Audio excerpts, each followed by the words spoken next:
Hey, what's up, everybody? BDF44 coming at you with another video. All right. So, a lot of the time when I'm talking about the Lakers and talking about King James, not a lot of the time, a good majority of the time, I'm thinking from the Lakers' perspective. I'm not a player fan. You guys already know that.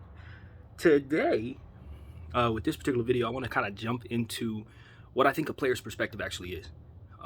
In LeBron's case, particularly, not his perspective, but what is best um, for him in my eyes. Just one guy's opinion. That's all it is.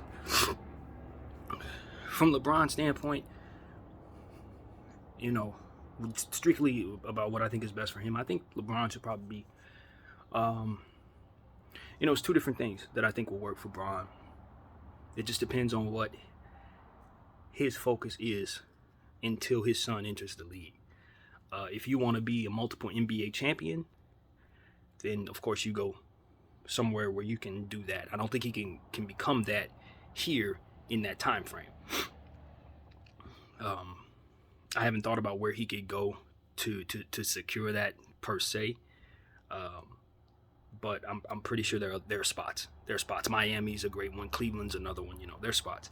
But I think at the end of the day, I also think on the other hand, it would probably be best for his legacy on two fronts.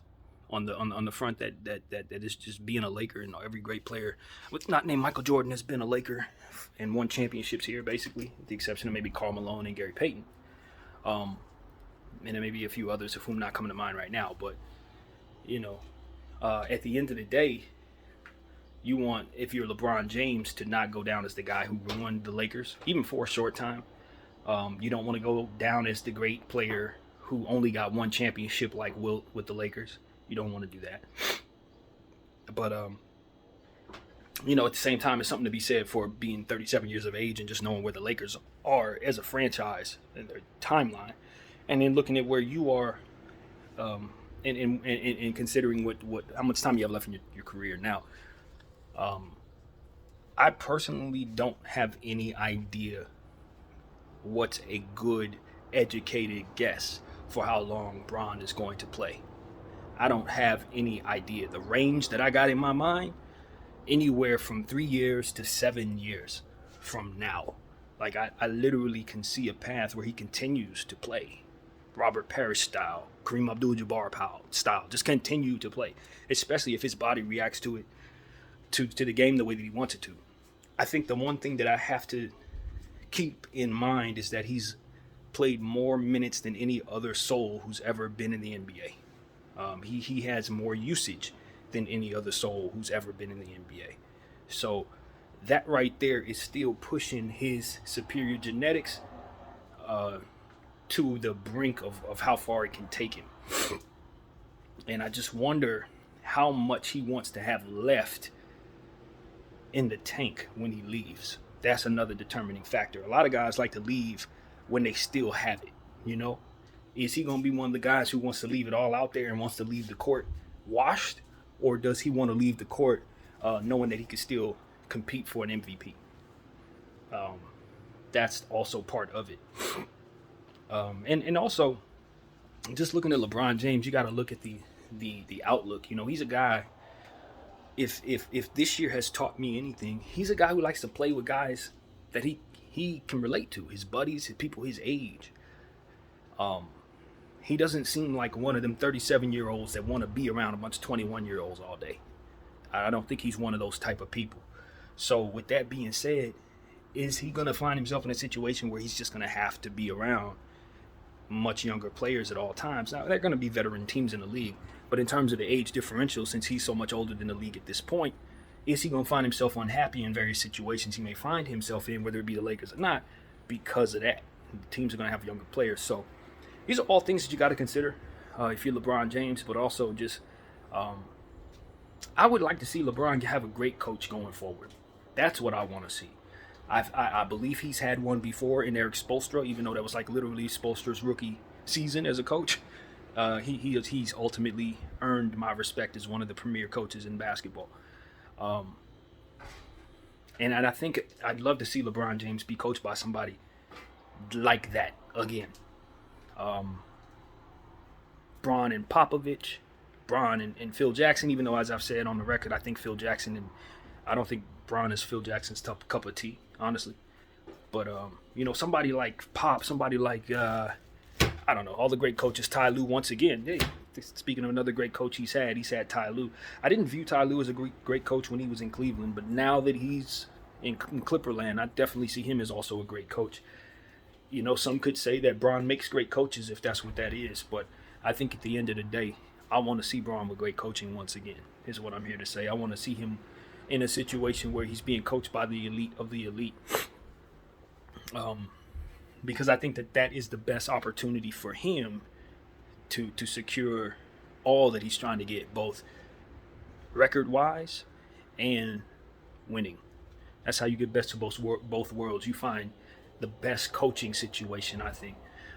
Players is one thing. Obviously, you got to have good infrastructure and things of that nature if he's looking to leave the Lakers. But the thing that I want him to have personally is good coaching. Not necessarily because he needs good coaching, but just because when you have that type of mind in place, the ultimate player, you want the ultimate creative behind him, putting him in positions to succeed.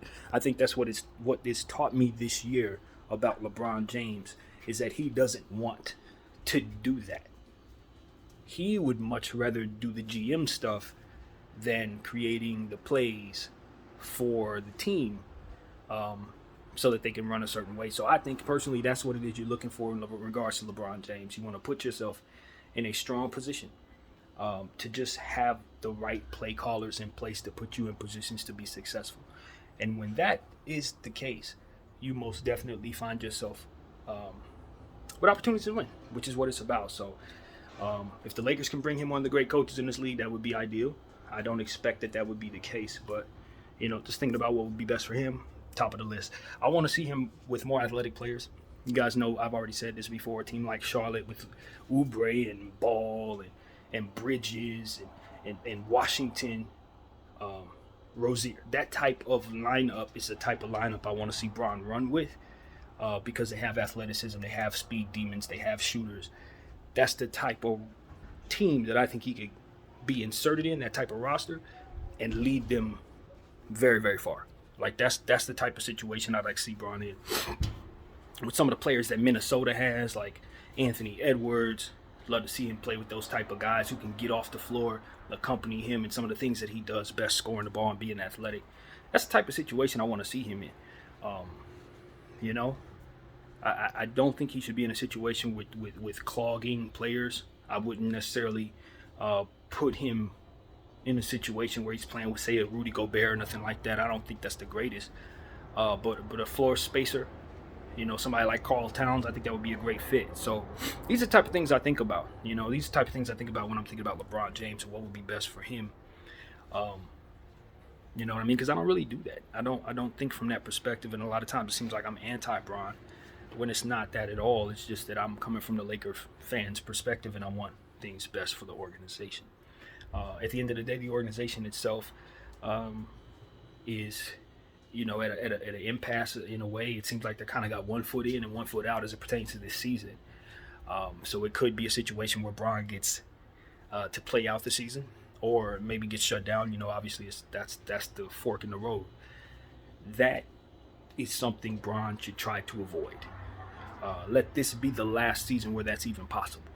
He has too many different things that he's trying to work on, both for the team and for his personal self, to be in any situation where it's possible he gets shut down while he's healthy. That's the number one thing on the list. Make sure you're on a good enough situation to where the team itself can keep itself in the playoff picture without you. Enough depth and enough star power to hold it down. I know he likes to drag a lot of nothing. It seems like that's kind of what he likes, to find himself in those situations. But going forward, that's definitely not it. He needs to be on a team with a little more depth than he's played with in the past, in my opinion. He's not that guy who can hold down 40 minutes a night, 82 games a season in playoffs. I don't think that his body can physically carry that load anymore. So he's going to have to get good co-stars that are durable, who can hold up guys who are competent could do good things on the basketball floor without him. So, um, that's what I feel is best for Bron in that way. And of course, locale. He loves LA. I think he loves living in Los Angeles. I think his family's very happy here. I think that's one of the things that's going to keep him in this bad situation. If LA had bad weather and no locale, he would be on the first thing smoking without any question. But because it's Los Angeles, because the Clippers are not going to be an option for him necessarily, I totally don't see them moving off of Paul George or Kawhi Leonard to bring in Bron James so he can stay in Los Angeles. Stranger things have happened, but I don't expect that strange thing to happen. So I definitely don't expect that. So, it would be best if he wants to stay in LA to just stick around and see this thing through and so on and so forth. So, yeah, man, I mean, he has his options. I think another thing that would be really good for Bron is to, now this is just my own little point of view, but I think now going forward, pick and choose ever so wisely how he flexes the power that he has. That's what I think he should do. I say that because I understand that when you have a lot of power and you use it a lot, it puts a target on your back, and he's done that. It puts a real target on your back. It makes it so that people root against you. It makes it so that people tiptoe around you and not honest with you, that kind of thing. The politic game around him needs to be cleared up a little bit. Like, I understand that he's got a lot of different things. He's got businesses he's running, including a management business that he and his friend are running. But when you have your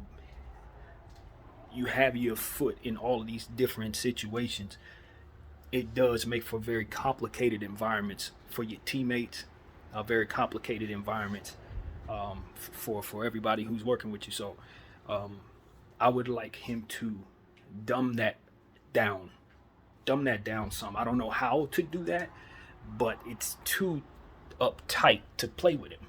You have to be wired a certain way to bring that type of energy to you, that, as KD alluded to, that circus to you. I think even though it ain't necessarily all within Bron's control, some of that stuff does come at a choice to him. Some of that stuff is, I think he likes attention. I do. I think he enjoys being the center of attention. I think he's been groomed by the world, really, to kind of not only appreciate that type of pressure, but to almost crave it. And sometimes I think it's safe to say that he creates things that can be controversial, and as a result, people talk.